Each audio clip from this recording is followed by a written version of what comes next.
Secretário Técnico Administração Eleitoral STAE oficialmente distribui sessão sensitivo no la sensitivo eleição presidencial para municípios Sanulures em Rua, inclui região especial Oicusi Ambeno.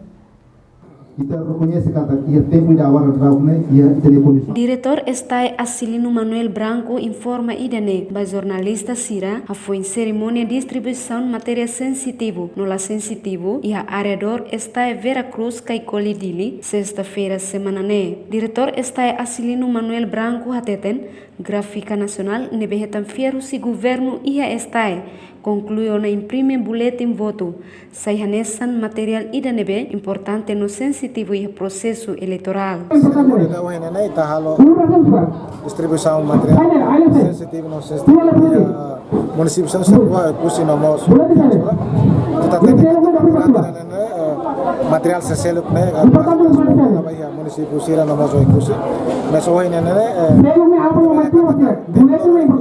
transportação também gráfica nacional levando maquetan via o governo está concluindo imprime boletim de votos sai nesse material de novembro importante no sensitivo ali o processo eleitoral que se concluiu na ORSEC então hoje a transportação vai a município para depois já vai se ela por volta de semana ainda para depois o pacotamento vai necessidade de cada centro de votação e para o dia 18 né transportação vai a município vai centro de votação será outro e a Reilara.